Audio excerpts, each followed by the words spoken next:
right to institute government and to reform, alter, or totally change the same when their protection, safety, prosperity, and happiness require it. Thanks to good old Samuel Adams there, ladies and gentlemen. Well now, we have President Barack Hussein Obama, Marxist that he is, wants to present to our children.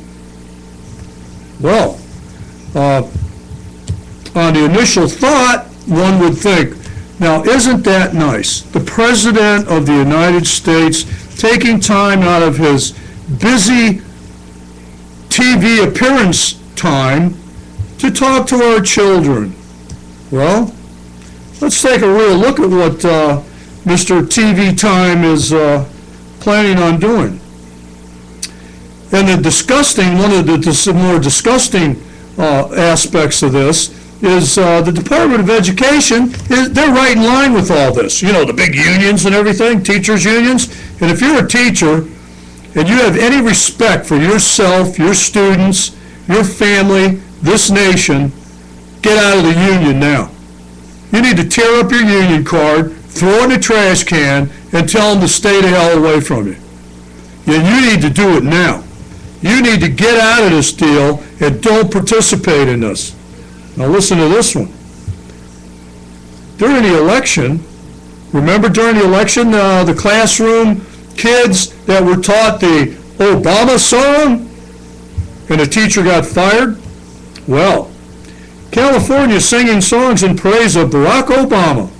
Well, wouldn't it be more appropriate to be singing praises to the nation and to its freedom and to its blessings? Instead, they're singing songs in praise of Barack Obama, who's done everything but completely, absolutely destroy the United States. Comparison, and the natural comparison was children in Germany in the 1930s singing songs of praise to, guess who? Adolf Hitler. Or communist dictators who became cult figures. Just Strand wrote yesterday about Lenin, Riefenstahl, and the work she did in producing the propaganda for Nazi Germany. I guess Lenny would be proud to see that there are those carrying on her work today in Washington, D.C. The elementary school presentation, Obama plans to turn 9/11 into a National Service Day. Hey, pal, stuff it. Congress discussing Obamacare and much more. It promises to be an interesting September. Pop the corn and keep plenty of it by with a cold beer in your hand and get ready for the dog and pony show. Because that's what it's going to be. Now, pre-K through 6, menu of classroom activities. Who is the President of the United States? What do you think it takes to be president? Well, let's see. It takes Acorn, SEIU, millions of dollars coming into his campaign fund that still aren't accounted for. And some of the credit cards came from Iran. You know what? I'm freaking mad. I am effing mad. And I know a lot of other people out there feel the same way because of what's starting to go on in all of these different meetings and demonstrations and so forth. Now, listen to this here. Before the speech, teachers can ask students to imagine being president. What would you tell students? Blah, blah, blah. Teachers can chart ideas, excuse me, about what they would say. Nice, huh? And, why is it important to follow what the president says, the senators, the mayor, and other elected officials? Well, it depends on whether or not they're violating the Constitution, Barack. Mr. taught the Constitution once upon a time, liar. During the speech, what is the president trying to tell me? They're supposed to keep these on little colored cards. Did I say colored? Oh, I did, didn't I? What is the president asking me to do? What new ideas and actions is the president challenging me to think about? Excuse me. Teachers, principals, and parents, the American people. Students can record any question. Younger children may need to dictate their questions. Yeah, probably. After the speech. There's a whole list of other things going on here. To get involved with community activities, create artistic project based on the themes of their goals. You know what? This is bad news. Bad news. It's such bad news that I found a politically incorrect, that's somebody who doesn't believe with the mainline idea. I don't know why I got this cough today, but you got to bear with me. Excuse me. Listen to this one. Jefferson City. Lieutenant Governor Peter Kinder today released the following statement on President Obama's planned televised address and curricula for elementary school students next week. This is what he said.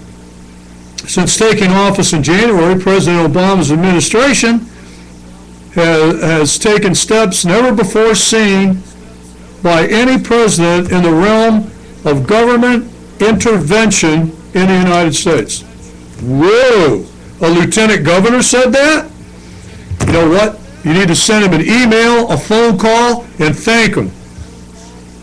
He went on to say, of course, the past 9 months have seen the government take over automobile manufacturers, who are still losing money, by the way, GM and Chrysler, financial institutions, and let's see now, for some strange reason, the financial institutions that were bailed out all of a sudden made billions of dollars in profits and plan on paying out bonuses. Anyway, they have hired and fired corporate executives. I'd like to know what gives the government the right to hire and fire any corporate executive. Now attempting to take over control of our privately run healthcare system. Woo, boy, I'll tell you, these guys are on a roll. Now we learned that the president will make a televised speech to elementary school students all across the country. And while elected officials often make classroom visits, this may be the first time the White House has distributed curricula directly to the teachers accompanying the president's speech. Well, you can bet it's the first time. Well, I have the utmost respect for the office of the president. Now, this is still Lieutenant Governor Peter Kinder. I like this guy. And for the president, this public relations tactic has gone far too far. The distribution of teaching curricula from the White House to the classroom clearly usurps the authority of our local school boards and school administration. And he goes on to say, I believe that if parents choose to keep their children at home during this presentation, that's what I would do. My children are out of school, thankfully. Consequences, they should be able to do so without any consequences being imposed upon their children. You know what? It goes for teachers too. If a teacher wants to boycott this crap, go for it. And if local school districts across Missouri choose not to make this speech mandatory for students, they should not face any penalties from the state or federal government. Parents who are concerned by the president's school programming should contact their local school administrators and make their voices heard. It is important to vindicate parental rights. You know what? And he said, as parents are primarily responsible for their children's education. Gee, wonder why universities today are all looking for homeschooled students.